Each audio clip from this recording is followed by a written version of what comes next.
La boda, que nunca fue mi hija, se plantó ante mí en las escaleras de su boda de 150.000 euros y me dijo que no era bienvenido. No parecía entender que mi presencia no era una simple cortesía social. Era lo único que mantenía las luces encendidas. Sonreí, asentí y me alejé sin decir palabra. Para cuando debía descorcharse el champán, la boda de sus sueños se había convertido en una pesadilla financiera y yo era quien sostenía el interruptor. Antes de contaros cómo un hombre de 76 años derrumbó una boda de alta sociedad con una sola llamada telefónica, dejadme saber en los comentarios desde dónde nos seguís. Y por favor, dadle al like y suscribíos si alguna vez habéis tenido que enseñarle a alguien la dura lección de que el respeto no es opcional. El aire de Madrid pesa mucho a finales de primavera. Un manto denso y húmedo que promete tormenta o una noche bendecida por el frescor. Mientras permanecía ante la gran entrada de la finca Las Magnolias, sentía que la tormenta se gestaba dentro de mi propio pecho. Conozco este lugar. ¿Cómo no iba a conocerlo? Mi empresa, Construcciones Ellington, vertió los cimientos y levantó los muros de este mismo edificio hace una década. Recuerdo haberle dicho a mi difunta esposa, Rosa, que estábamos construyendo un lugar donde la gente crearía los recuerdos más felices de sus vidas. Nunca imaginé que sería el lugar donde mi propia hija intentaría romperme el corazón. Llevaba mi mejor traje, una pieza de color gris carbón hecha a medida que se ajustaba perfectamente a mi vieja estructura. Mis zapatos estaban pulidos hasta brillar como espejos. Había venido preparado para ser el orgulloso padre de la novia, para llevar a mi única hija por el pasillo y colocar su mano en la mano del hombre que había elegido. Había venido a honrarla y a honrar la memoria de su madre, pero nunca pasé del pórtico de piedra caliza. Ella salió a recibirme, una visión en blanco. Solo el vestido costaba más que la primera casa que Rosa y yo compramos jamás. Pero su rostro estaba pálido, sus ojos huyendo a todas partes menos hacia mí.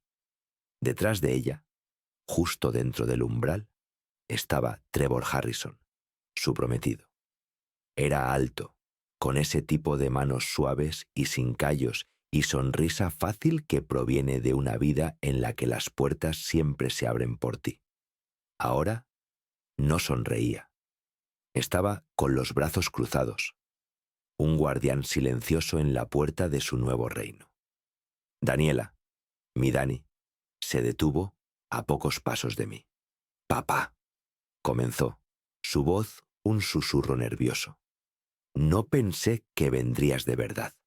Las palabras quedaron suspendidas en el aire húmedo entre nosotros. Mantuve mi voz tranquila, calmada, como siempre hago al negociar un contrato difícil. Pagué este lugar, Dani.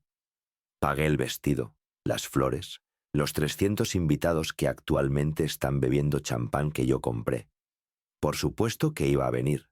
Finalmente me miró, pero sus ojos estaban llenos de una vergüenza desesperada y suplicante.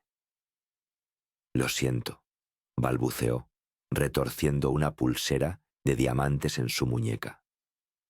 La pulsera que le regalé para su 30º cumpleaños. No estabas invitado. Es solo la familia de Trevor. Ellos querían algo más íntimo. Íntimo. Esa fue la palabra que eligió. Como si yo fuera algún desconocido, algún conocido de negocios, y no el hombre que le enseñó a montar en bicicleta y revisaba bajo su cama por si había monstruos. Antes de que pudiera responder, Trevor dio un paso al frente, colocando una mano posesiva en el brazo de Daniela. Me miró no como un futuro yerno, sino como un problema que había que gestionar. «Carlos», dijo, su voz suave y condescendiente. Apreciamos inmensamente tu contribución, pero este es el día de Dani. Respetemos sus deseos, su día, sus deseos y mi contribución. Lo hizo sonar como si simplemente hubiera hecho una donación a una organización benéfica. Miré más allá de él, más allá de mi hija, hacia el gran salón de baile. Podía ver a sus padres, los Harrison, riendo con un grupo de personas, sus cabezas en alto con ese tipo de orgullo que proviene de organizar un evento que no podrían permitirse por sí solos. Y en ese momento lo vi todo con perfecta claridad. Yo no era familia para ellos. Era el banco, un socio silencioso cuyo nombre no debía pronunciarse en buena compañía. La familia de dinero antiguo de Pozuelo no podía soportar tener al contratista de origen humilde del sur de Madrid. El hombre cuyas manos encallecidas pagaron la fantasía de su hijo, realmente presente en la ceremonia. Yo era la verdad inconveniente y embarazosa detrás de su perfecta boda blanca. Miré de nuevo a mi hija, mi Dani, a quien había criado para ser fuerte, para estar orgullosa de quién era y de dónde venía, y vi la debilidad en sus ojos, la necesidad desesperada de ser aceptada por esta gente que tan claramente nos despreciaba. Había hecho su elección, había elegido su mundo por encima del nuestro. Un hombre menor podría haber explotado. Podría haber irrumpido en ese salón de baile y anunciar a todos quién había pagado la fiesta. Pero esa nunca fue mi manera. Rosa siempre decía que la ira era una herramienta barata. Hace mucho ruido, pero no puede construir nada que dure. La dignidad, solía decir, es lo único que un hombre no puede permitirse perder. Así que no alcé la voz, no discutí. Miré a mi hija a los ojos y por un momento dejé que viera el dolor que había causado. Luego lo enmascaré tras una fachada tranquila. Di un lento y deliberado asentimiento. «Está bien, hija», dije suavemente, y la forma en que dije la palabra hija la hizo estremecerse. Di la espalda a la boda que había pagado y me alejé. El sonido de la orquesta, comenzando dentro, se sintió como una puerta cerrándose de golpe detrás de mí. Me senté en mi BMW Q5 durante mucho tiempo, el motor apagado, el silencio del aparcamiento subterráneo, un alivio bienvenido. El aire dentro del coche estaba quieto y cálido. No me fui, simplemente me senté allí, mis manos descansando sobre el volante, mis nudillos blancos. Miraba el salpicadero, la pequeña fotografía descolorida metida en la visera. Era una foto de mi Rosa tomada hace 20 años en un viaje a Toledo. Estaba sonriendo, sus ojos llenos de la luz y la vida que habían sido el centro de mi mundo. Mirándola, sentí el aguijonazo punzante de mi fracaso. Le había prometido que siempre protegería a nuestra hija. Y en mi esfuerzo por darle a Daniela todo, de alguna manera, no le había dado lo único que más importaba. Unos cimientos fuertes, un sentido de autoestima que no pudiera comprarse, venderse ni intercambiarse por un lugar en una mesa más elegante. Mi mente regresó a una conversación que Rosa y yo tuvimos justo antes de que enfermara. Estábamos sentados en nuestro columpio del porche, viendo a una Daniela adolescente hablando por teléfono dentro, soñando ya con una vida lejos de nuestro tranquilo barrio. Rosa tenía una mirada preocupada en sus ojos. «Carlos», dijo, su voz gentil pero firme, «le estamos dando el mundo a esa chica, pero tenemos que asegurarnos de que sepa cómo sostenerlo. El dinero es fácil, pero la fortaleza es difícil. Prométeme algo». Tomé su mano. «Lo que sea, mi amor». Si alguna vez pierde el rumbo, continuó Rosa, si alguna vez empieza a creer que lo que le damos es más importante que quién es, no te limites a traerla de vuelta. No se lo pongas fácil. Deja que encuentre su propio camino a casa. Pero asegúrate de que el camino que construyas para ella esté construido sobre unos cimientos de verdad, por muy dura que sea esa verdad. Unos cimientos de verdad. Soy constructor. Entiendo de cimientos. Un cimiento no es solo cuestión de apoyo. Se trata de límites. Se trata de establecer fronteras que no pueden cruzarse. Y mi hija acababa de cruzar una frontera. Había cambiado la roca sólida de la familia por la arena movediza del estatus social. Y esa era una estructura que yo sabía que nunca se sostendría. La promesa que le hice a mi esposa hace todos esos años no fue solo un susurro en un columpio del porche. Era un plano. Después de que ella falleciera, trabajé con mi abogado, Marcos, para convertir esa promesa en algo tangible, algo real. Una serie de estructuras financieras y fideicomisos legales, todos diseñados con un propósito: proveer para Daniela, pero también proteger el legado de nuestra familia y sus valores fundamentales. Un plan para un día justo como este. Tomé una respiración profunda y firme. El dolor todavía estaba allí, un dolor sordo en mi pecho, pero ahora se mezclaba con determinación. No estaba actuando por ira o venganza. Estaba actuando por amor, el amor duro, doloroso y fundamental que mi Rosa me había enseñado. Estaba a punto de enseñarle a mi hija una lección sobre el verdadero costo de las cosas. Alcancé mi teléfono. No revisé mis contactos.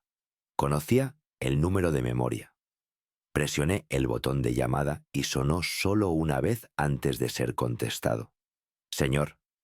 La voz al otro lado era tranquila, profesional y familiar. Era Marcos Vance, mi abogado, mi gestor financiero y un hombre en quien confiaba más que en nadie en esta tierra. No perdí tiempo con cortesías. Marcos, soy yo.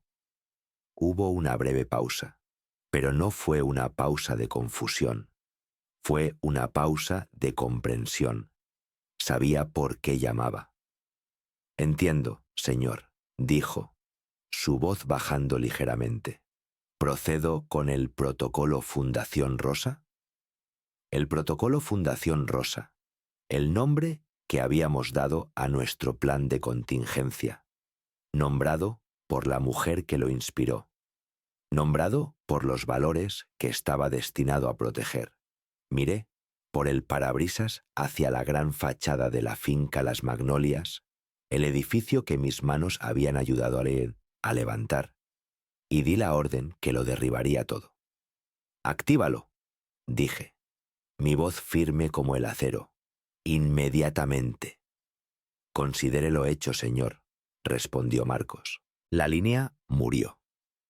Dejé el teléfono, arranqué el motor y salí de ese aparcamiento sin mirar atrás. La tormenta estaba a punto de desatarse. Dentro de la finca Las Magnolias, el caos comenzó. No con un grito, sino con una silenciosa notificación roja parpadeante en un iPad. Brenda, la coordinadora de bodas, una mujer reconocida por su temple inquebrantable ante cualquier crisis, desde un pastel derrumbado hasta un novio desaparecido, sintió el primer temblor de pánico genuino. Estaba revisando el cronograma de la recepción cuando el mensaje apareció en su pantalla. Estado de pago revertido. Miró fijamente, sus labios perfectamente brillantes abriéndose ligeramente. 150,000 euros. Toda la tarifa del lugar revertida. Tenía que ser un fallo, un error bancario. Tal cosa era imposible. La cuenta Ellington era sólida como el granito. Lo habían comprobado.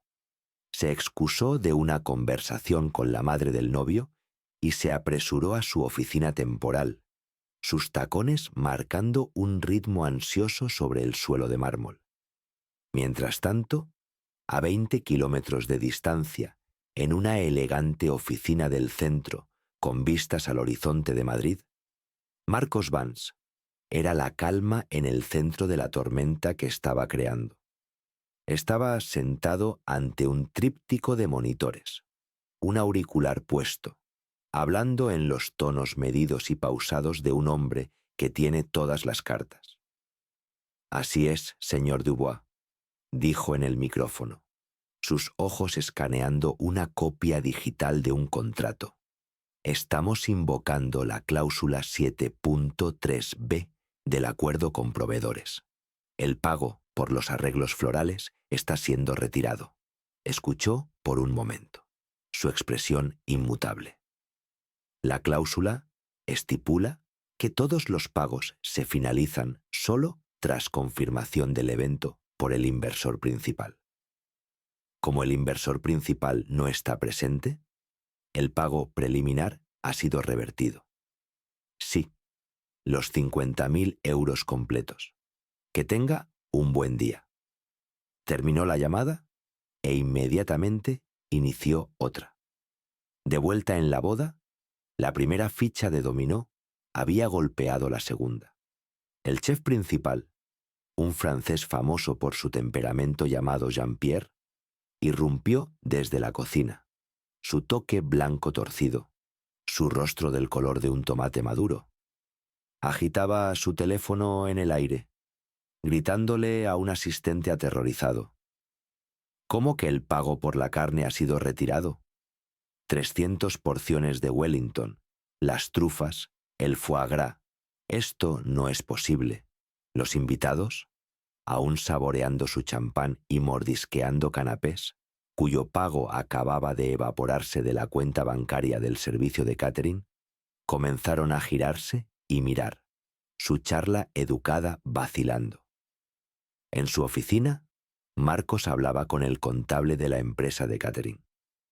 «Entiendo su frustración», dijo, aunque su voz no transmitía simpatía real.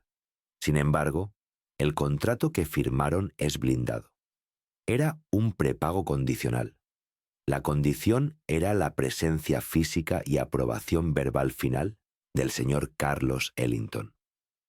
Esa condición no se cumplió. Los fondos han sido devueltos al fideicomiso. No hay nada más que discutir». Hizo clic con su ratón y otra transferencia bancaria invirtió su curso. Ahora, el caos se estaba desencadenando en cascada. El cuarteto de cuerda, que acababa de terminar una hermosa interpretación de una pieza de Vivaldi, comenzó a empaquetar sus instrumentos. El primer violinista había recibido un mensaje de texto de su agente. «El dinero se fue. Recoge y vámonos». Brenda, la coordinadora, los interceptó. Su voz tensa. «¿Qué hacen? Están contratados por otras 3 horas». El violinista simplemente negó con la cabeza. El contrato fue anulado, sin pago, sin música. Salieron, dejando un silencio atónito tras de sí. Luego, el momento más surrealista de todos. El florista, el señor Dubois, llegó con 2 asistentes y comenzó metódica, casi quirúrgicamente, a desmantelar el espectacular arco de orquídeas blancas bajo el cual Daniela y Trevor debían casarse. Los invitados jadearon, sacando sus teléfonos para grabar el espectáculo bizarro. Trevor y sus padres, los Harrison, finalmente se dieron cuenta de que esto era más que un contratiempo menor. Descendieron sobre Brenda. Sus rostros una mezcla de confusión e indignación. «¿Qué significa esto?», bramó el señor Harrison, su voz demasiado alta. «Esto es un ultraje». Brenda Sosteniendo su iPad como un escudo, le mostró la notificación. El pago de la cuenta Ellington fue revertido, señor. Todo. No podemos continuar. La señora Harrison resopló, sacando una tarjeta de crédito platino de su bolso de diseño. Esto es absurdo. Un simple error bancario. Nosotros lo manejaremos. Cárguelo a esto. Le entregó la tarjeta a Brenda con un gesto desdeñoso. Brenda pasó la tarjeta. Un momento después, la devolvió, su expresión sombría. Lo siento, señora Harrison. Fue rechazada. El señor Harrison sacó su propia tarjeta. Rechazada. Trevor, su rostro ahora brillante de sudor, probó la suya. Rechazada. Los Harrison, que habían construido toda su identidad social sobre la ilusión del dinero antiguo, estaban parados en una sala llena de sus pares, financieramente desnudos. Es curioso lo de los cimientos. La gente solo los nota cuando empiezan a agrietarse. Y yo había sabido durante meses que los cimientos de la familia Harrison no eran más que arena y pretensión. Esto no era una suposición, era un hecho. Antes de aceptar escribir un solo cheque para esta boda, hice que Marcos hiciera lo que siempre he hecho antes de comenzar un proyecto importante: un informe completo y exhaustivo de diligencia debida. No llegué a donde estoy siendo ingenuo. Llegué aquí midiendo 2 veces y cortando una, leyendo la letra pequeña y entendiendo la integridad estructural de las personas con las que hago negocios. Y esta boda, para los Harrison, no era más que un trato de negocios. El informe de Marcos fue exhaustivo. Dejó al descubierto la verdad detrás de su fachada cuidadosamente mantenida. Las inversiones fallidas, la segunda hipoteca sobre su mansión de Pozuelo, la montaña de deudas oculta detrás de un prestigioso apellido familiar. No solo eran insolventes, se estaban ahogando. Veían a mi hija no como un futuro miembro de su familia, sino como un salvavidas financiero. Me veían a mí como el tonto que pagaría para construirlo para ellos. Me subestimaron. Pensaron que porque mis manos eran ásperas de toda una vida de trabajo real, mi mente debía ser simple. Ese fue su primer error. Recuerdo la primera vez que los conocí. Me invitaron a cenar a su club de campo. Toda la velada fue una clase magistral en condescendencia educada. Hablaron de sus vacaciones europeas, la larga historia de su familia en Madrid, el brillante futuro de su hijo. Todo era una representación, una manera de establecer su supuesta superioridad. El momento definitorio llegó durante el postre. La señora Harrison, Catalina, se volvió hacia mí con una sonrisa que nunca llegó a sus ojos. Entonces, Carlos dijo, su voz chorreando dulzura artificial: Daniela nos dice que estás en la construcción. ¡Qué fascinante! Imagino que debiste haber sido muy afortunado de conseguir algunos de esos grandes contratos del gobierno en los años 90. La implicación era clara. Mi éxito no fue ganado. Fue resultado de la suerte o de alguna ayuda del sistema. Estaba tratando de ponerme en una caja, de disminuirme, de hacerme sentir que no pertenecía a su mesa. Simplemente tomé un sorbo lento de mi agua y le devolví la sonrisa. No, señora, dije, mi voz tranquila pero firme. No fui afortunado. Simplemente fui el primer hombre en el sitio de construcción cada mañana y el último hombre en irse cada noche. No tuve contratos regalados. Tuve una espalda fuerte y un buen nombre. Construí mi fortuna de la misma manera que construyo mis edificios, desde los cimientos, un ladrillo a la vez. Su sonrisa vaciló, pero supe entonces con absoluta certeza qué tipo de personas eran, y supe que tenía que proteger a mi hija de ellos, incluso si eso significaba protegerla de sí misma. De vuelta en el caos de la boda, que se desmoronaba, esa verdad, finalmente, estaba llegando a casa. Los susurros entre los invitados se habían convertido en un rugido bajo.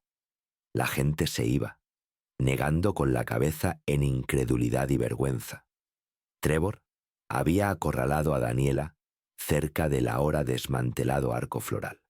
La máscara encantadora y sofisticada había desaparecido.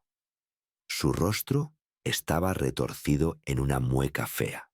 «¿Cómo pudiste dejar que esto pasara?», siseó, su voz baja y venenosa. «Te dije que lo manejarás. Te dije que tu padre era un lastre». Daniela se veía atónita, como si lo viera por primera vez. ¿Yo? ¿Cómo es esto mi culpa? Es mi padre. ¿Qué esperabas que hiciera? Esperaba que manejaras la situación.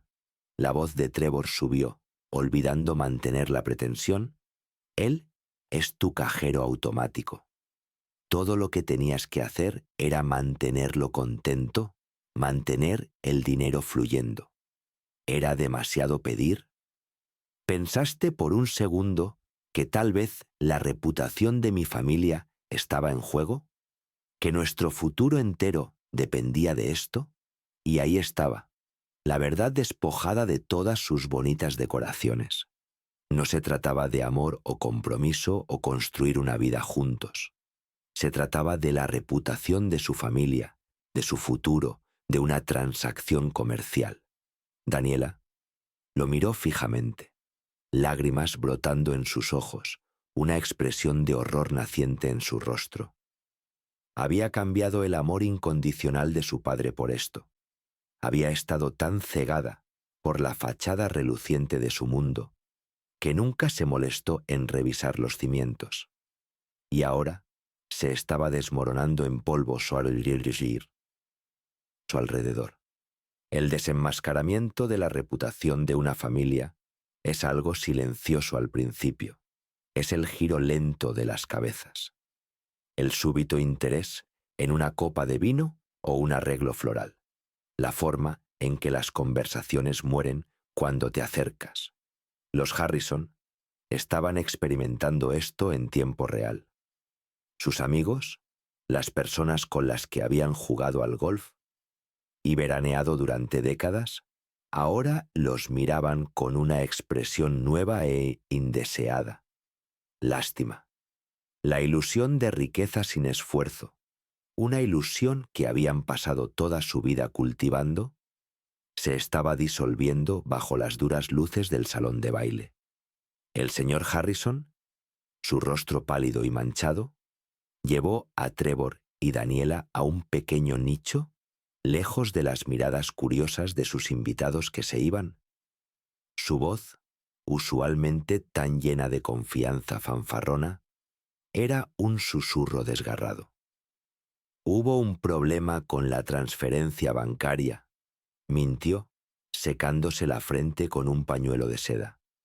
Una retención temporal. Se resolverá.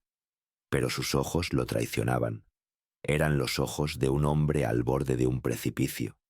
Trevor, cuyo propio pánico se estaba convirtiendo en ira, no lo creía. ¿Una retención temporal? Papá, están quitando las flores de las paredes. El chef está amenazando con llamar a la policía. Esto no es una retención. La señora Harrison, Catalina, comenzó a sollozar. Su compostura cuidadosamente construida finalmente rompiéndose. Enrique, tienes que decírselo, gimió, agarrando el brazo de su marido. Tienes que decirles la verdad. Enrique Harrison pareció encogerse ante los ojos de mi hija. El orgulloso patriarca, el hombre que me había mirado desde el otro lado de una mesa de comedor pulida, ahora parecía un anciano asustado. No podía mirar a su hijo. Miró al suelo mientras hablaba. No hay dinero, Trevor. El negocio no ha sido rentable durante años. Hemos estado viviendo a crédito, solo de nuestro nombre. Esperábamos que esta boda, la generosidad del padre de Daniela, nos diera el capital que necesitábamos para recuperarnos.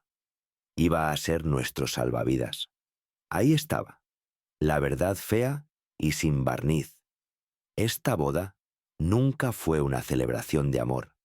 Era una fusión empresarial. Era una toma hostil del trabajo de mi vida con mi hija como su caballo de Troya dispuesto.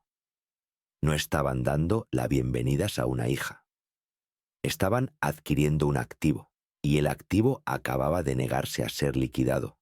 Verás, soy constructor, y un buen constructor nunca rompe terreno sin primero inspeccionar el terreno y probar el suelo. Tienes que saber sobre qué estás construyendo. Tienes que entender los riesgos, los peligros ocultos bajo la superficie.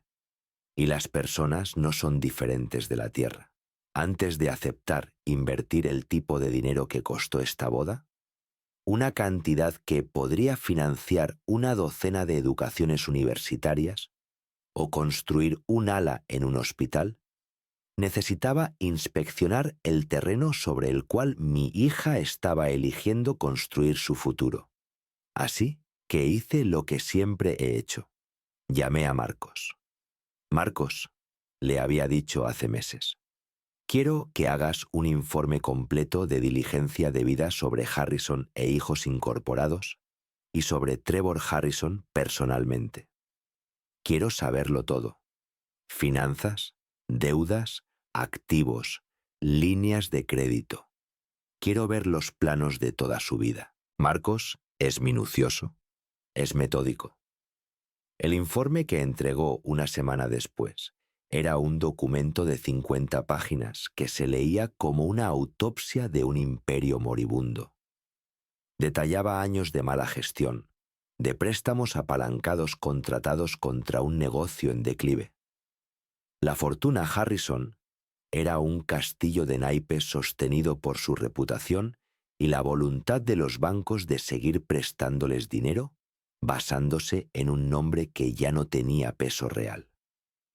Se estaban ahogando en deudas, desde su mansión hasta su membresía del club de campo.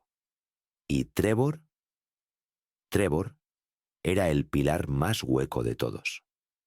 Tenía un título elegante en la empresa de su padre, vicepresidente de desarrollo, pero el informe mostraba que no tenía salario real.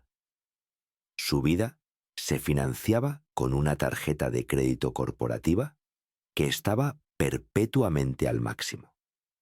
No tenía ahorros, ni inversiones, ni carrera propia. Era un hombre de 32 años, viviendo de una asignación de una empresa que ya estaba en bancarrota en todo menos en nombre. No era un compañero para mi hija, era un dependiente. Estaba buscando a alguien que cuidara de él, y había encontrado a mi hija y, a través de ella, mi cartera. Leyendo ese informe, sentí un nudo frío de temor en mi estómago, pero también sentí una extraña sensación de alivio, porque confirmaba el presentimiento que tuve en mis entrañas la primera vez que los conocí. Mis instintos, afinados por 50 años navegando el despiadado mundo de la construcción, me habían gritado que algo estaba mal. Habían insistido en reunirse en su club de campo, un lugar diseñado para intimidar, para establecer una ventaja de campo propio. El comedor estaba tranquilo, lleno de parejas mayores hablando en tonos apagados. La cubertería era pesada, las copas eran de cristal, y el aire estaba espeso con el peso sofocante del privilegio no ganado. Sentí sus ojos en mí en el momento en que entré. El único hombre de origen humilde en la sala que no llevaba uniforme de camarero. La conversación fue un interrogatorio educado. Preguntaron sobre mi negocio, pero no estaban interesados en mi viaje, solo en mi destino. Querían cuantificar mi riqueza, evaluar el valor del activo que su hijo estaba adquiriendo. Luego, llegó el momento que nunca olvidaré. Catalina, la madre de Trevor, se inclinó hacia adelante, colocando sus manos perfectamente cuidadas sobre la mesa. Me dio una sonrisa que era toda dientes. Entonces, Carlos, dijo, su voz como miel mezclada con arsénico, Daniela nos dice que estás en la construcción. ¡Qué fascinante! Hizo una pausa, dejando que la palabra construcción colgara en el aire como si fuera un secreto ligeramente sucio. Imagino que debiste haber sido muy afortunado de conseguir algunos de esos grandes contratos del gobierno en los años 90. Ahí estaba, la inserción quirúrgica y delicada del cuchillo, la sugerencia sutil de que mi éxito no era mío, de que un hombre de origen humilde no podría haber construido lo que yo construí sin una ayuda, sin que el sistema estuviera amañado a su favor. Estaba invalidando el trabajo de toda mi vida con una sola pregunta condescendiente. Me estaba recordando que en su mundo siempre sería un forastero, un invitado cuya presencia requería una explicación. No me enojé, no. Encontré su mirada a través de la mesa.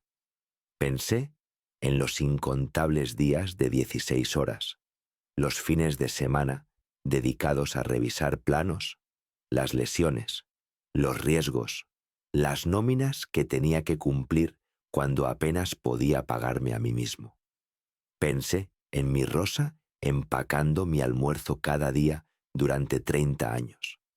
Pensé en todo lo que había construido, no con suerte, sino con sudor, determinación y voluntad inquebrantable. Le devolví una pequeña sonrisa apretada propia. No, señora, dije, mi voz tranquila y uniforme, pero cargando un peso que silenció la mesa. No fui afortunado. Simplemente fui el primer hombre en el sitio de construcción cada mañana y el último hombre en irse cada noche. No obtuve contratos del gobierno. Tuve una espalda fuerte, 2 buenas manos y un nombre en el que la gente aprendió que podía confiar. Construí mi empresa, señora Harrison, de la misma manera que construyo mis edificios, desde los cimientos, un ladrillo a la vez. Su sonrisa se desvaneció. Por primera vez esa noche no tuvo nada que decir. Me había negado a aceptar la caja en la que intentó meterme, pero el daño estaba hecho. La primera grieta en los cimientos había aparecido. Supe entonces que éstas no eran buenas personas. Eran personas débiles, escondiéndose detrás de un nombre, y drenarían la vida de mi hija para mantener su propia farsa. Y en ese momento, el protocolo Fundación Rosa pasó de ser una posibilidad a una certeza. Ya no era una cuestión de si lo necesitaría, sino de cuándo. Ahora, de pie, en medio de los escombros de la boda de sus sueños, Daniela finalmente estaba viendo la verdad. La confesión del señor Harrison, la mirada de pánico en los ojos de Trevor, todo encajó. Era un peón en su desesperado juego financiero. Su padre, el hombre al que acababa de humillar públicamente y despedir, era la única persona que había visto la verdad desde el principio. La vergüenza la golpeó como un golpe físico. Se tambaleó hacia atrás, su mano yendo a su boca. Había cambiado un rey por un bufón, una fortaleza por un castillo de naipes. Trevor, viendo su última esperanza escapándose, dirigió su furia hacia ella. El prometido encantador había desaparecido, reemplazado por un animal desesperado y acorralado. «Esto es tu culpa», gruñó, su voz un siseo bajo y vicioso destinado solo a sus oídos. «Todo esto es tu culpa. Si tan solo hubieras manejado a tu padre, nada de esto estaría pasando». Daniela lo miró, sus ojos abiertos con incredulidad. «¿Mi culpa? ¿Qué se suponía que hiciera Trevor? Es mi padre». «Es tu cajero automático», respondió Trevor, su voz quebrándose de rabia. «Eso es lo que es. Tu único trabajo era mantenerlo contento, mantener el dinero fluyendo. Ni siquiera pudiste hacer eso. Dejaste que nos pisoteara, dejaste que arruinara todo». Algo dentro de Daniela finalmente se rompió. Los años de intentar complacerlo, de intentar encajar en su mundo, de sentirse avergonzada de sus propias raíces, todo se quemó en un súbito fuego purificador de ira. «¿Arruinar todo?», gritó, su voz finalmente encontrando su fuerza. Él no arruinó nada. Él construyó todo. Construyó el edificio en el que estamos parados. Construyó la vida de la que estabas tan desesperado por formar parte. Lo único que se arruinó aquí fue tu patético plan de usarme a mí y a mi familia para rescatar la tuya. Se detuvo, su voz temblando pero firme. No me amabas. Me estabas auditando. La acusación quedó suspendida en el aire, afilada e innegable. Trevor no tenía respuesta. Simplemente la miró fijamente. Su rostro era una máscara de puro odio sin adulterar. El sueño había terminado, la actuación había terminado, y todo lo que quedaba era la fea verdad de pie allí para que todo el mundo la viera. Me encontraron donde sabía que lo harían. No en mi casa, un lugar de recuerdos tranquilos y soledad, sino en mi proyecto más reciente, mi santuario. Estaba parado en la azotea sin terminar de lo que se convertiría en el centro comunitario Rosa Ellington, un edificio de 7 pisos de acero y hormigón elevándose desde el corazón de la ciudad. No había suelos de mármol ni candelabros de cristal aquí arriba, solo el esqueleto crudo y honesto de un edificio, el olor del hormigón curándose y una vista panorámica del horizonte de Madrid que había ayudado a construir. El viento era constante, azotando mi chaqueta de traje. Abajo, la ciudad era un río de luces. Aquí arriba solo había paz. Su llegada la destrozó. Escuché sus pasos frenéticos en la escalera metálica temporal mucho antes de verlos. Daniela emergió primero, su extravagante vestido blanco ahora manchado de suciedad, su rostro un desastre de lágrimas y rímel corrido. Parecía un fantasma acechando un lugar al que no pertenecía. Trevor la siguió, su propio traje caro arrugado, su rostro enrojecido con una rabia desesperada e impotente. Era un hombre que había perdido el control, y eso lo estaba consumiendo vivo. Daniela corrió hacia mí, su voz un grito crudo y suplicante. «Papá, tienes que arreglar esto, tienes que llamarlos de vuelta. Ha arruinado todo. Todo». Era revelador que todo, para ella, significara una fiesta, una actuación, una ilusión, no los 29 años de amor y apoyo que la habían llevado hacia este día. Permanecí quieto, mis manos descansando sobre una barandilla de seguridad de acero, mirando la ciudad. Aún no me volví para enfrentarlos. Trevor, envalentonado por mi silencio, dio un paso adelante, señalándome con un dedo tembloroso. «No puedes hacer esto», gritó, su voz resonando en el espacio vacío. «Teníamos un contrato, un acuerdo. Te demandaré. Te demandaré por cada euro que tienes por incumplimiento de contrato, por angustia emocional, por... por humillación. Humillación, una elección interesante de palabras de un hombre que había permanecido en silencio mientras mi hija me rechazaba de su boda. Finalmente, me volví para enfrentarlos, mi expresión tranquila. El viento tiraba de mi corbata. Miré a mi hija, al hombre que había elegido, y sentí una profunda tristeza. Pero mi voz, cuando llegó, fue tan sólida y firme como el hormigón bajo nuestros pies. No hay nada que arreglar, Daniela, dije en voz baja.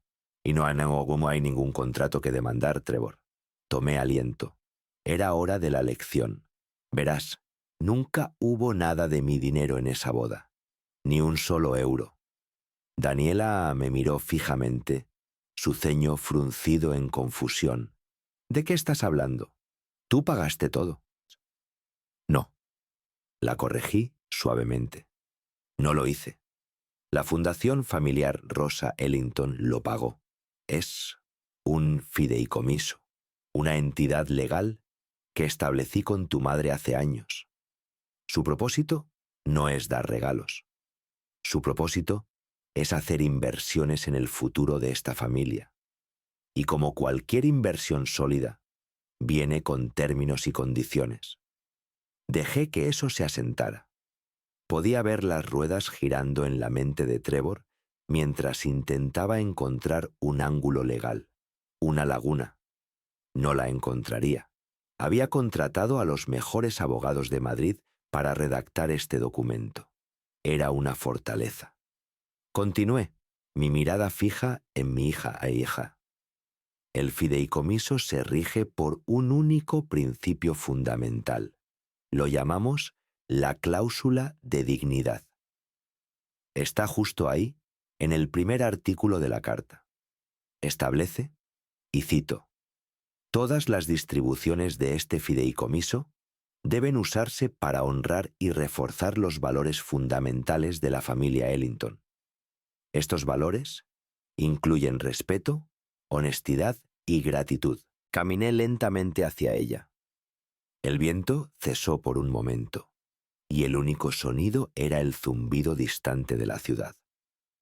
Cuando te paraste en las escaleras de un edificio que mi empresa construyó, en un evento financiado enteramente por el legado de tu madre, y me dijiste, al fundador y único benefactor de ese fideicomiso, que no era bienvenido, no solo heriste mis sentimientos, Daniela, desde un punto de vista legal, violaste pública e irrevocablemente la cláusula de dignidad. Un destello de comprensión, de horror naciente, apareció en sus ojos. Trevor abrió la boca para hablar, pero levanté una mano. No había terminado.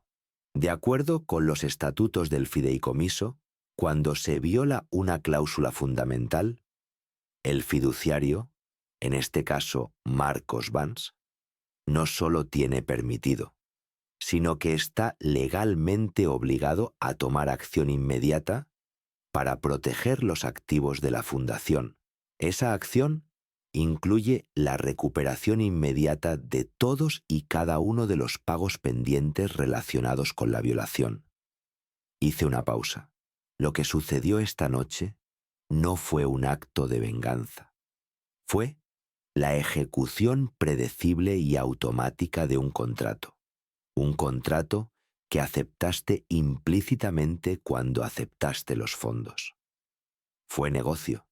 La palabra negocio quedó suspendida en el aire, fría y afilada.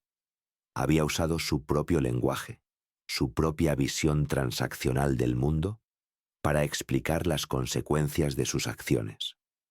Habían tratado mi amor como una mercancía, así que les estaba mostrando cómo se siente cuando una mercancía es retirada. Trevor, finalmente comprendiendo las paredes legales cerrándose a su alrededor, balbuceó. Esto es una locura. No puedes. Todavía te demandaremos. Te demandaremos por arruinar la reputación de este lugar. Te demandaremos por conspiración. Casi sonreí. La desesperación era patética. Volví mi mirada de mi hija hacia él, y por primera vez dejé que una pizca del acero en mi alma se mostrara. ¿Demandarme?, pregunté, mi voz peligrosamente suave. Hice un gesto a nuestro alrededor, a las vigas de acero alcanzando el cielo nocturno, a las luces de la ciudad parpadeando abajo. Por arruinar la reputación de qué lugar. Luego miré hacia abajo como si notara el suelo bajo mis pies por primera vez. Pareces estar confundido sobre la naturaleza de mi negocio. No solo levanto edificios, hijo. Desarrollo el terreno sobre el que se encuentran. Dejé que mi mirada viajara en la dirección de la finca Las Magnolias, un brillo tenue en la distancia. Ese hermoso trozo de propiedad sobre el que se encuentra el lugar. Compré todo ese terreno hace 15 años. Ellington Holdings lo posee. Todo. La finca Las Magnolias no es un cliente. Son inquilinos. Operan con un arrendamiento comercial. Hice una pausa, dejando que la última pieza del rompecabezas cayera en su lugar. Un arrendamiento. Terminé, mi voz bajando a un susurro casi inaudible, que contiene su propia cláusula de moralidad. Un arrendamiento que he instruido a Marcos que termine mañana por la mañana, debido al vergonzoso incidente público que tuvo lugar en mi propiedad esta noche. Así que adelante, intenta demandarme, pero debes saber que para mañana por la mañana, lo único que quedará de tu lugar de boda soñado será un aviso de desalojo clavado en la puerta principal. Jaque mate. El muro final de su ilusión se desmoronó en polvo. No quedaba ningún lugar a donde correr. Nadie más a quien culpar excepto a ellos mismos.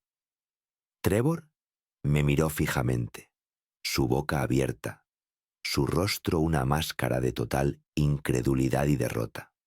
Parecía un hombre que acababa de ver desaparecer su mundo entero en una bocanada de humo. Y en ese momento de ruina total, su verdadera naturaleza finalmente, irrevocablemente, se reveló. Se volvió hacia Daniela, su rostro contorsionándose en una mueca viciosa y fea. Los últimos vestigios del hombre encantador y sofisticado con quien pensó que se casaba fueron arrancados, revelando al niño aterrorizado y con derecho que había debajo. «Tú», escupió, su voz llena de veneno. «Todo esto es por tu culpa. Tú y tu padre inútil. Sabía que nunca debí involucrarme con gente como vosotros. No sois más que basura de dinero nuevo». No esperó respuesta. Se dio la vuelta y se alejó furioso, tropezando por la escalera metálica, un cobarde huyendo de la escena de su propia destrucción. Dejó a Daniela de pie allí sola en esa azotea, el viento frío azotando su vestido de novia arruinado, el peso de cada mala decisión que había tomado cayendo sobre ella. Se quedó allí, rodeada del trabajo honesto e inacabado de su padre, finalmente forzada a ver la diferencia entre lo que se construye para durar y lo que es meramente para exhibición. El silencio que siguió fue un tipo diferente de quietud. No era la paz que había sentido antes de que llegaran. Era un vacío, un hueco dejado donde el mundo entero de un hombre acababa de estar. Trevor se había ido. Daniela se quedó de pie en esa azotea durante mucho tiempo, sin moverse, apenas respirando. Era una estatua en un jardín arruinado, una novia sin novio, una hija con el corazón roto. Había hecho un trato terrible y acababa de pagar el precio. Me quedé donde estaba, dándole el espacio que necesitaba. Esta Era una pena que tenía que sentir por su cuenta. La ilusión no solo estaba rota, había sido pulverizada. Estaba de pie en los escombros de sus propias elecciones. Y por primera vez no había nadie más a quien culpar. Los cimientos se habían ido. Y ahora, si alguna vez iba a ponerse de pie sobre sus propios pies otra vez, tendría que aprender cómo construir unos nuevos desde cero, un ladrillo a la vez. Pasaron semanas. Las hojas de otoño en mi jardín pasaron del verde a un oro ardiente, alfombrando el césped con un manto de color. El mundo siguió adelante, como siempre lo hace. La historia de la fallida boda Harrison se convirtió en una breve pieza escandalosa de chismes en los círculos de alta sociedad de Madrid. Luego se desvaneció, reemplazada por el siguiente espectáculo. La finca. Las Magnolias cerró silenciosamente sus puertas. El aviso de desalojo, un testamento final y silencioso de los eventos del día. Supe, a través de Marcos, que los Harrison habían vendido su mansión y se habían mudado fuera de la comunidad autónoma, desapareciendo del mundo al que habían intentado aferrarse tan desesperadamente. De Trevor no supe nada y no pedí nada. Era un fantasma, un mal recuerdo. Pasé mis días en el centro comunitario supervisando las etapas finales de su construcción. Hay una profunda satisfacción en ver algo real tomar forma, ver planos y vigas de acero transformarse en un lugar con propósito. Era un trabajo bueno y honesto. Mantenía mi mente estable. No llamé a mi hija. El siguiente movimiento tenía que ser suyo. Los cimientos habían sido despejados, pero ella era quien tenía que decidir si quería construir algo sobre ellos. Entonces, una tarde, vino. Estaba sentado en mi porche, el mismo porche donde Rosa y yo habíamos pasado tantas tardes tranquilas, leyendo un libro. Su coche, un sedán modesto que no reconocí, se detuvo en el camino de entrada. Salió lentamente. Era diferente. La ropa de diseño había desaparecido, reemplazada por simples vaqueros y un jersey. Su cabello estaba recogido y no llevaba maquillaje. Parecía más joven y mayor a la vez. Parecía cansada, pero la energía desesperada y ansiosa que la había rodeado durante años había desaparecido. Por primera vez en mucho tiempo, parecía real. Caminó por el sendero de piedra y se detuvo al pie de los escalones del porche, sin asumir que era bienvenida a subir. Simplemente se quedó allí, sus manos entrelazadas frente a ella, sus ojos fijos en mí. «Papá», dijo, su voz tranquila, casi frágil. Cerré mi libro y lo coloqué sobre la mesa a mi lado. Simplemente esperé. Sabía que este momento no se trataba de mí. Se trataba de ella. Las palabras llegaron lentamente, cada una pesada, con un peso que claramente había cargado durante semanas.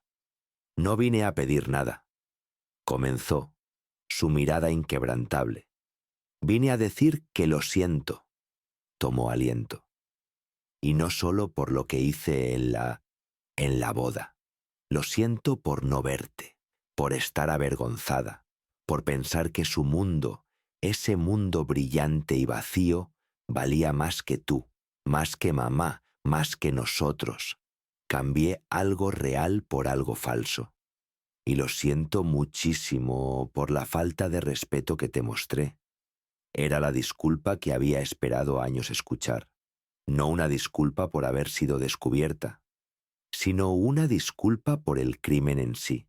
No vi excusas en sus ojos, no autocompasión, solo un arrepentimiento profundo y profundo. Asentí lentamente. No necesitaba decir «te perdono». El perdón estaba en escuchar. Me puse de pie y entré en mi casa, dejándola en el camino. Regresé un momento después con 2 pequeños objetos en mi mano. Bajé los escalones y me paré frente a ella. Extendí mi mano. En mi palma yacía una sola llave simple y una tarjeta de visita nítida. Ella los miró, luego a mí, su expresión llena de confusión. Eso, dije, señalando la llave, es para un pequeño apartamento de un dormitorio en el centro. Está limpio, es seguro y está vacío. El primer mes de alquiler y el depósito de seguridad han sido pagados. Después de eso, es tuyo, para manejar. Es un comienzo. Sus ojos se llenaron de lágrimas. Pero no habló, simplemente miró la llave como si fuera un salvavidas. Luego, toqué la tarjeta de visita. Y esta es la información de contacto de un hombre llamado David Chen. Es un planificador financiero, muy bueno. Está esperando tu llamada. Hice una pausa, asegurándome de que estuviera escuchando cuidadosamente. La Fundación Rosa Ellington todavía está ahí, Daniela. El legado de tu madre todavía está ahí para ti, pero sus términos han cambiado. Ya no pagará por fiestas o vestidos o una vida que no has ganado. De ahora en adelante, operará como un socio. Por cada euro que ganes y pongas en una cuenta de ahorros, la fundación lo igualará, 1 por 1. ¿Quieres volver a la universidad? Ahorras la mitad. La fundación igualará la otra mitad. ¿Quieres empezar un pequeño negocio? Escribes el plan de negocios y aseguras la mitad de la financiación. La fundación será tu primer inversor. ¿Quieres construir una vida para ti? ¿Una vida real? Entonces, la fundación será tu socia en esa construcción. Pero tú, Daniela, tienes que ser la contratista principal. Coloqué la llave y la tarjeta en su mano y cerré sus dedos alrededor de ellas. Sus lágrimas fluían libremente ahora, pero eran lágrimas silenciosas, de lo que parecía alivio, de comprensión. No le estaban dando una limosna. Le estaban dando una oportunidad, un plano, las herramientas para empezar de nuevo. Me miró, su voz ahogada por la emoción. Gracias, susurró. Era todo lo que podía decir, pero fue suficiente. El amor es algo complicado. Como padre, mi primer instinto siempre fue proteger a mi hija, darle todo lo que quería, construir un muro a su alrededor para que nada pudiera lastimarla. Pero Rosa sabía mejor. Rosa sabía que el amor real no se trata de construir muros para mantener al mundo fuera. Se trata de darles a tus hijos las herramientas para construir unos cimientos tan fuertes que puedan resistir cualquier tormenta por su cuenta. Ese día, en la azotea, no estaba destruyendo la vida de mi hija, estaba haciendo el doloroso trabajo necesario de demolición. Estaba derribando una estructura defectuosa construida sobre cimientos podridos de mentiras y vanidad para que algo nuevo y verdadero pudiera construirse algún día en su lugar. Ahora le había dado las herramientas. El resto del trabajo dependía de ella. 6 meses pueden sentirse como toda una vida. El sol madrileño era cálido en mi rostro mientras me paraba en los escalones del recién completado Centro Comunitario Rosa Ellington. El sonido de una banda de jazz tocaba. Los niños reían en el nuevo parque infantil detrás de mí, y el aire estaba lleno del olor a parrillada y césped recién cortado. Era la gran inauguración, y todo el barrio había acudido. El alcalde acababa de terminar su discurso, y yo acababa de cortar la gran cinta roja con un par de tijeras de gran tamaño. El edificio estaba oficialmente abierto. Mi tributo a mi esposa estaba completo. Cuando los aplausos cesaron, miré sobre la multitud de rostros sonrientes, y entonces la vi. Daniela estaba de pie cerca del fondo, junto a una mesa con botellas de agua, repartiéndolas a la gente. No estaba vestida para impresionar. Llevaba un polo azul simple con el logo del centro comunitario y un par de pantalones caqui. Su cabello estaba recogido en una simple cola de caballo. Parecía centrada. Había una confianza tranquila en su postura que no había visto antes. No estaba buscando atención. Solo era parte de las cosas.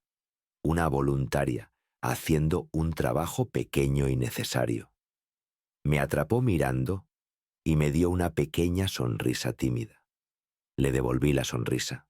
Más tarde, mientras estrechaba manos y hablaba con líderes comunitarios, ella se me acercó en silencio.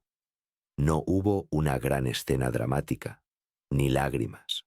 Simplemente esperó pacientemente hasta que estuve libre.